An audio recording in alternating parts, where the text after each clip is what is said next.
Hey guys, it's Jen from Beauty Riot X. So today I have my top 10 favorite makeup brushes. Obviously, your likes and dislikes for makeup brushes can change. You can have a favorite, this month and then a new favorite next month. So these are my current favorites.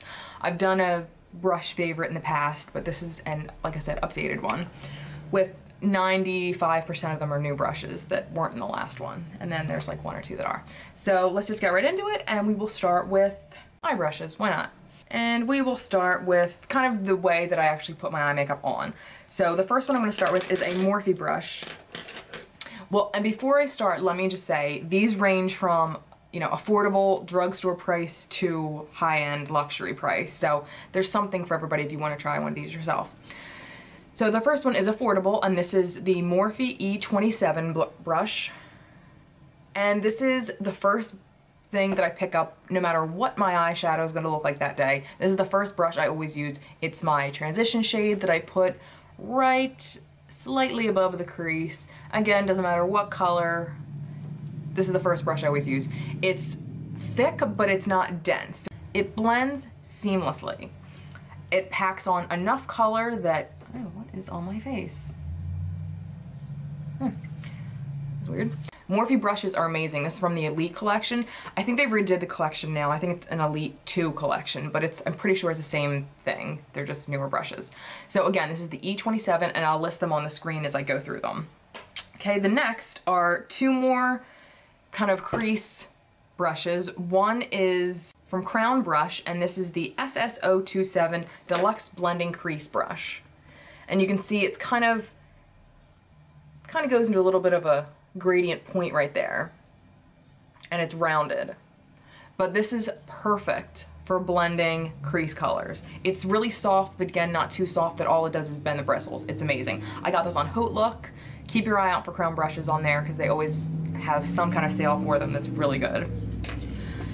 The next is from Zoeva, and it's their 221 Luxe Soft Crease Brush.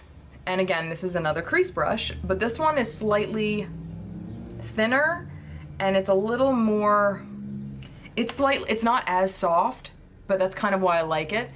I like it to deposit a little more color into the crease. Like when I pick my darker colors, it puts it very nicely into the crease and it spreads it, but it doesn't make it go everywhere, if that makes sense. All right, the next is kind of what I use to put shadow on the lid. And this is a BUXOM brush, and it's the eyeshadow brush. And it's this kind of flat, domed kind of brush. I actually got this at TJ Maxx, oddly enough, because I've never actually seen BUXOM brushes in stores. Sephora might have them, I don't really know. But I think this is like $6. So check out your local TJ Maxx or Marshall's because you might get lucky and find it. But anyway, this just packs on a nice amount of color evenly and smoothly all over the lid. I really like this, and then I use kind of the tip to kind of blend the crease into the, blend the shadow into the crease as I finish that part of my eye. All right, the next is by Sigma, and this is the E15 Flat Definer Brush. It's one of those kind of flat, long brushes right here. This I solely use for putting ColourPop shadow under my eye.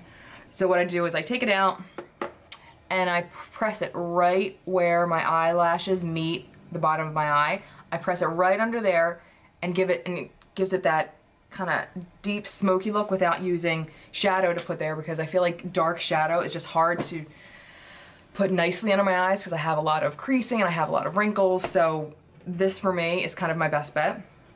So then after I use this CALA eyeshadow 406 brush, and it's thin, kind of short, bristled. This, again, I use solely for smudging out color under my eye. So after I put the really dark color with this, I'll get a lighter color and use this to smudge everything out to give it like that nice smoky look. And this I found at Marshall's or TJ Maxx. Again, they always have CALA brushes. All right, the next would be my foundation, and this is a new favorite. And this is the ARTIS Oval 7 brush, and this is their, I think it's gunpowder or gun smoke, I don't know, something like that. Ugh, this brush is amazing, amazing for foundation. I've been using it every time I put it on. It puts it on beautifully, flawlessly, smoothly. I have no complaints about this brush except for the price, because this was like 60 something bucks. All right, the next thing we would do is put on powder.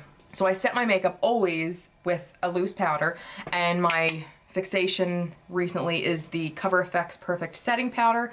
I use this It Cosmetics Airbrush Powder Brush. I dip it in and I pat it everywhere, and I kind of do like circular motions to make it smooth. I love this. It doesn't make it look powdery as I'm putting it on, and obviously that could be what I'm actually using, but some brushes, like I wouldn't use this brush to put powder on my face, like all over powder, because I feel like it's too dense and it's too flat.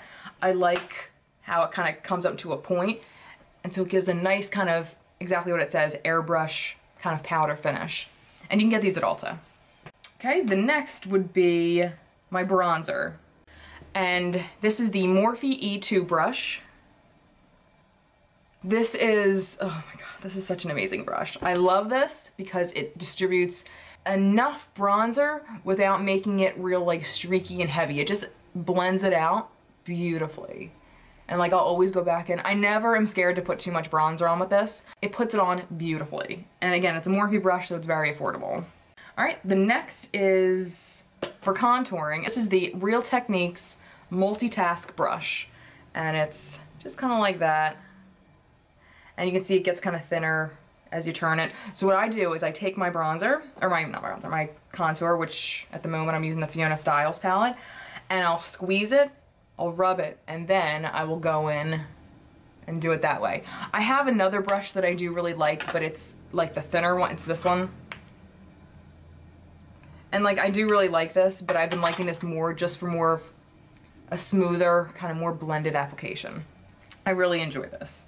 And then I'll kind of go over everywhere again where I put bronzer and just add a little contour on top of it for some reason, because it just makes me feel better. I have 2 more brushes left, and I realize I think I'm about up to 11 brushes, but that's okay. Who's really counting? All right, so the next thing I would do would be to put on blush, and I use the Morphe E4 brush. Oh my god, this is like God's gift to makeup brushes. It's such a beautiful brush. I just can't even take it. So here it is. Again, it's the E4 by Morphe. Again, it's thick, but it's not dense to where you can't, you know, smooth everything out. So I would just tap and then go in, and it just, oh my god. And these brushes are so insanely soft. If you've never tried Morphe brushes, you're totally missing out. These are incredible. And they're so affordable. It's incredible. The last brush I'm going to talk about is the highlighting brush that I have been loving, and this is the LUXIE 522 Tapered Highlighting Brush. I got this in a BoxyCharm a while back, but LUXIE brushes, again, aren't very expensive, so this is definitely something you could, you know, be able to afford. And again, I like how it kind of is tapered up, but it's thin. It's kind of a smaller version of, you know, my It Cosmetics powder brush. So again, it just gives a really nice, I just do a kind of light dab, and then go, oh my god. Like it's the perfect size for highlighting. It has that nice point when you want to do kind of a lighter highlight, and then push it a little more with a little more pressure, and you get a little more blended out and a little more subtle, but oh my gosh. Beautiful, beautiful brush. All right, so that was it for my top 10, 11 favorite current makeup brushes. And just PS, if you haven't watched my current video that's right underneath this one, I'm giving away the Too Faced Natural Love palette. What? I'll be announcing the winner May 1st. So if you're not entered, it's super, super easy. You have to do literally 2 things, and that will enter you to win. So thank you so much for watching. Please like this video if you enjoyed, and we'll see you next time. Bye guys.